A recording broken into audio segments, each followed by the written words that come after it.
President Donald ট্রাম্পকে ঘিরে বিতর্ক নতুন এক পর্যায়ে পৌঁছেছে। এবার সমালোচনার বড় অংশ আসছে তার নিজের শিবির থেকে। রিপাবলিকান পার্টির ভেতর এবং মেগা ঘরানার প্রভাবশালী কণ্ঠগুলি এখন প্রশ্ন তুলছে প্রেসিডেন্টের সিদ্ধান্ত এবং ভাষা নিয়ে। সাবেক কংগ্রেসম্যান মার্জরি টেলর গ্রিন সরাসরি বলেছেন ট্রাম্প নিয়ন্ত্রণের বাইরে চলে গেছেন, তাকে ক্ষমতা থেকে সরানোর আলোচনা হওয়া উচিত বলে মনে করেন তিনি।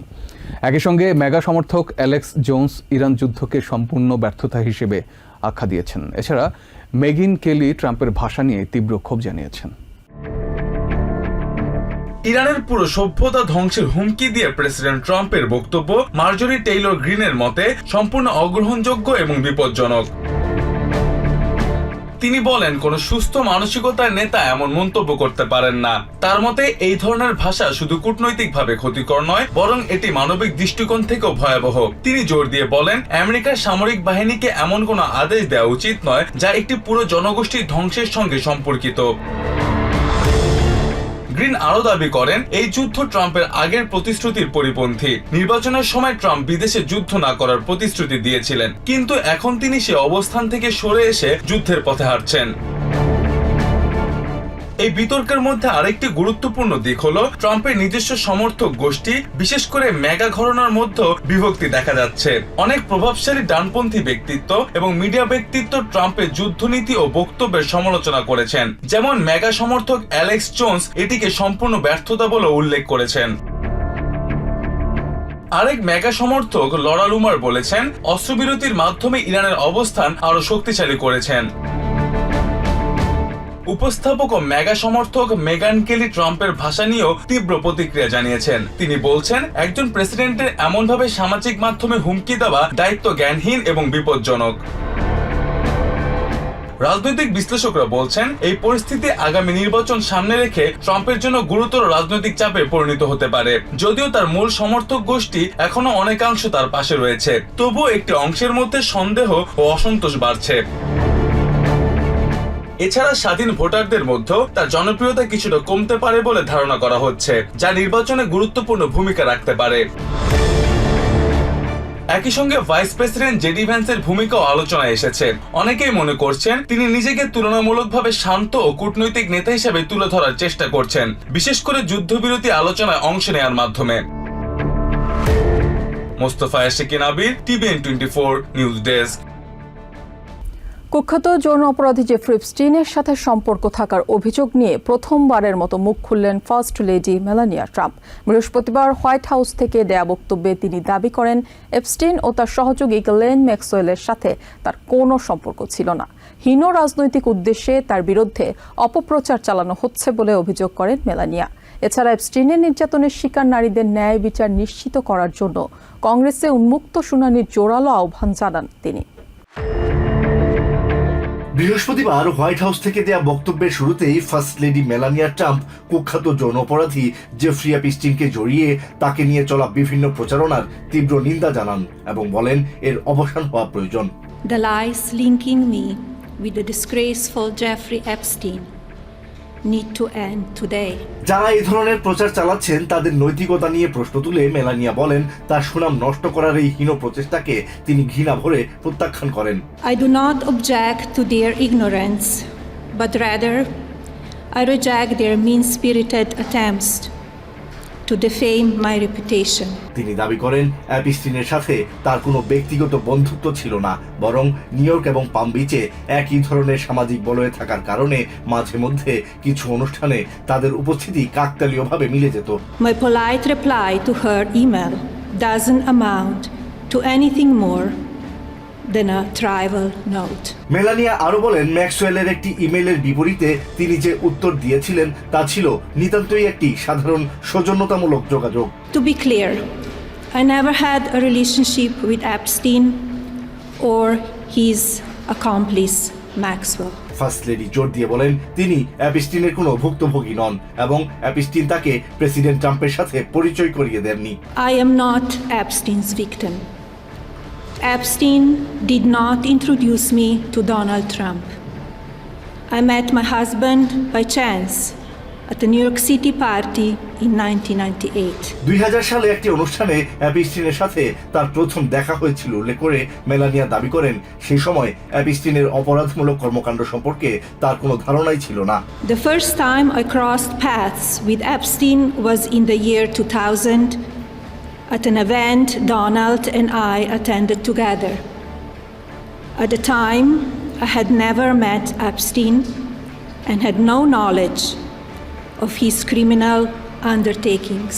সামাজিক মাধ্যমে তাকে নিয়ে ছড়িয়ে পড়া ভুয়া ছবি ও গল্পের ব্যাপারে সবাইকে সতর্ক থাকার আহ্বান জানিয়ে তিনি আরো বলেন অ্যাপিস্টিনের কোনো নথি, তদন্ত বা সাক্ষ্যে কখনো তার নাম আসেনি এবং অ্যাপিস্টিনের কোনো অনৈতিক কর্মকাণ্ডের সাথে বিন্দুমাত্র সংশ্লিষ্টতা ছিল না তার। I was never involved in any capacity. I was not a participant, was never on Epstein's plane, and never visited his private island.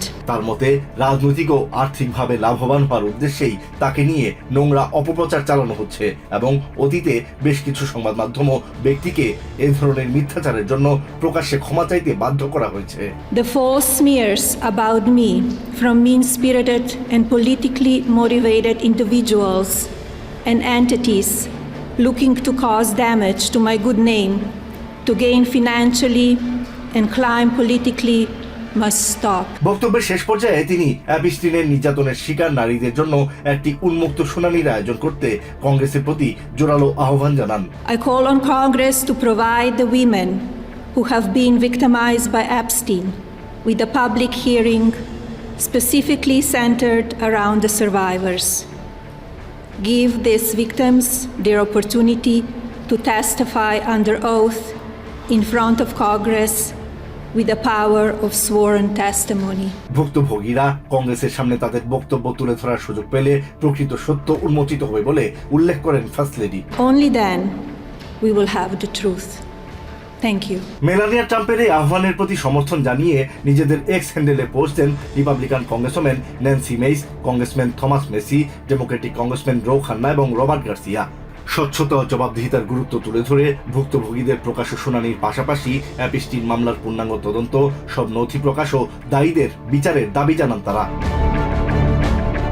Asad রিয়েল, টিভিএন 24 নিউজ ডেস্ক।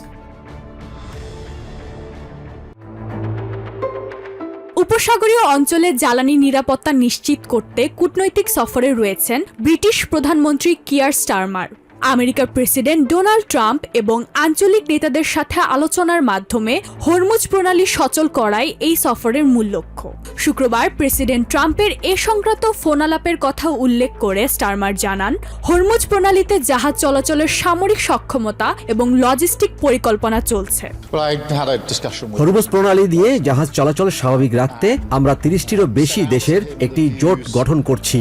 এই আন্তর্জাতিক জোট সামরিক এবং কূটনৈতিক উভয়ভাবেই একটি ব্যবহারিক পরিকল্পনা নিয়ে কাজ করবে। পাশাপাশি নেটোর প্রতি আমাদের সমর্থন স্পষ্ট। এটি বিশ্বের সবচেয়ে শক্তিশালী সামরিক জোট। তবে আমি মনে করি এখন সময় এসেছে ইউরোপিয়ান দেশগুলোর প্রতিরক্ষা খাতে আরো বেশি দায়িত্ব পালন করার এবং আমরা সেই লক্ষ্যেই কাজ করছি। মধ্যপ্রাচ্যে সফরের ধারাবাহিকতায় গত বুধবার ও বৃহস্পতিবার প্রধানমন্ত্রী স্টারমার উচ্চ পর্যায়ের বৈঠক করেন ইউনাইটেড আরব আমিরাতের president Sheikh Mohammed bin Zayed Al Nahyan এবং কাতারের আমির Sheikh Tamim bin Hamad Al থানির সাথে। ডাউনিং স্ট্রিটের তথ্য অনুযায়ী এই আলোচনায় জ্বালানি বাণিজ্যের জন্য অপরিহার্য এই নৌপথটি দ্রুত সচল করার বিষয়ে তারা একমত হয়েছেন। বৃহস্পতিবার বাহরাইনে নিযুক্ত ব্রিটিশ সেনাদের সাথে আলাপকালে স্টারমার বর্তমান যুদ্ধবিরতিকে নাজুক বলে অভিহিত করেন। এর আগে মঙ্গলবার ব্রিটেনের পররাষ্ট্রমন্ত্রী ইভেট কুপার এবং স্টেট সেক্রেটারি মার্কো রুবিও এক ফোনালাপে 40 দেশের জোটবদ্ধ বাণিজ্যিক জাহাজ চলাচলের নিরাপত্তা ও পরিকল্পিত সিদ্ধান্তগুলো নিয়ে আলোচনা করেন। আমার মনে হয় এখানকার সবার মধ্যে মূলত একটি ধাক্কা বা বিস্ময় কাজ করছে। তবে এখন যুদ্ধবিরতি হওয়ায় এক ধরনের স্বস্তিও রয়েছে। আমি আমাদের সেনাদের সাথে গত 6 থেকে 7 সপ্তাহ সম্মিলিত আত্মরক্ষা এবং আমাদের সামরিক সক্ষমতা নিয়ে কাজ করছি। আমাদের অনেক পাইলট সংঘাত শুরু হওয়ার মাত্র 2 ঘন্টা পর থেকেই নিরলসভাবে কাজ করে যাচ্ছেন। নেটোর সঙ্গে আমেরিকার সংশ্লিষ্টতা এবং ইরানের উপর হামলা নিয়ে ট্রাম্পের সাথে স্টারমারের মতপার্থক্য থাকলেও বর্তমানে দুই নেতাই একটি ব্যবহারিক পরিকল্পনা বাস্তবায়নে একমত হয়েছেন। বৈশ্বিক তেলের বাজারে স্থিতিশীলতা ফেরাতে ব্রিটেনের নেতৃত্বে এই কূটনৈতিক প্রচেষ্টা এখন আন্তর্জাতিক মহলে বড় আলোচনার বিষয়। ইশরাত জাহান, TVN 24 নিউজ ডেস্ক। নিরাপত্তার চাদরে ঢাকা ইসলামাবাদ। ওয়াশিংটন ও তেহরানের প্রতিনিধিদের বৈঠকের ভেন্যু সেরেনা হোটেল ঘিরে গড়ে তোলা হয়েছে 3 কিলোমিটারের দুর্ভেদ্য সুরক্ষা বলয়। রেড জোন সহ গুরুত্বপূর্ণ এলাকাগুলোতে সাধারণ চলাচল বন্ধ ঘোষণা করা হয়েছে 2 দিনের সরকারি ছুটি। তবে এই ব্যাপক প্রস্তুতির মাঝেও আলোচনার টেবিল ঘিরে ধোঁয়াশা কাটছে না। এরই মধ্যে শুক্রবার vice president JD Vance Pakistan পৌঁছেছেন। অপরদিকে ইরানের পক্ষ থেকে পররাষ্ট্রমন্ত্রী আব্বাস আরাকচি ও স্পিকার বাঘের গালিবাফের এর আলোচনায় অংশগ্রহণের কথা রয়েছে। তবে একই দিনে তাদেরও ইসলামাবাদ পৌঁছানোর কথা থাকলেও ইরানি গণমাধ্যম বলছে তারা এখনও তেহরানেই রয়েছেন। মূলত লেবানন ইস্যুই এখন আলোচনার প্রধান বাধা। তেহরানের দাবি লেবানন ও হিজবুল্লাহ এই যুদ্ধবিরতি চুক্তির অবিচ্ছেদ্য অংশ। অন্যথায় এই শান্তি আলোচনা অর্থহীন হয়ে পড়বে বলে আগেই সতর্ক করেছেন ইরানি প্রেসিডেন্ট মাসুদ পেজেশকিয়ান। সবশেষ শুক্রবার স্থানীয় সময় সন্ধ্যায় ইরানি পার্লামেন্টের স্পিকার বাঘের গালিবাফ স্পষ্ট জানিয়ে দিয়েছেন আটকে পড়া ইরানি সম্পদ মুক্তি এবং লেবাননে যুদ্ধবিরতি কার্যকর না হওয়া পর্যন্ত আলোচনায় বসবে না তেহরান। তবে পাকিস্তানের উদ্দেশ্যে রওনা হওয়ার আগে ভাইস প্রেসিডেন্ট জেডি ভ্যান্স জানান ইরান যদি সদিচ্ছা নিয়ে আলোচনা করতে চায় ওয়াশিংটন অবশ্যই বন্ধুত্বের হাত বাড়িয়ে দেবে। But we think, thankfully at this point, I think, have a ceasefire thanks to the leadership of the President of the United States. We have the Iranians promising to open the Straits of Hormuz, and we have a negotiation that's supposed to start this weekend. মধ্যস্থতাকারী পাকিস্তান সরকার উভয় পক্ষকে আলোচনার টেবিলে ধরে রাখতে আপ্রাণ চেষ্টা চালিয়ে যাচ্ছে। কূটনৈতিক সূত্র বলছে শুক্রবারের সৌজন্য বৈঠকটি পিছিয়ে শনিবার সকালে অনুষ্ঠানের পরিকল্পনা করা হচ্ছে। যদি শেষ পর্যন্ত আলোচনা শুরু হয় তবে তা হিজবুল্লাহর ভাগ্য, হরমুজ প্রণালী এবং ইরানের পারমাণবিক কর্মসূচি নিয়ে ওয়াশিংটনের 15 দফা প্রস্তাবের বিপরীতে তেহরানের সংশোধিত 10 দফা নিয়ে দর কষাকষি হতে পারে। বিশ্ববাসীর আগ্রহ এখন একটাই, ইসলামাবাদের এই নিশ্ছিদ্র নিরাপত্তা বেষ্টনের ভেতর কি সত্যি শান্তির ফুল ফুটবে নাকি লেবাননের বারুদ সব কূটনৈতিক চেষ্টাকে ব্যর্থ করে দেবে। Reshma Ahmed, TVN 24 news desk. New York থেকে সম্প্রচারিত TVN 24 টেলিভিশন বিশ্বজুড়ে বাঙালির কণ্ঠস্বর।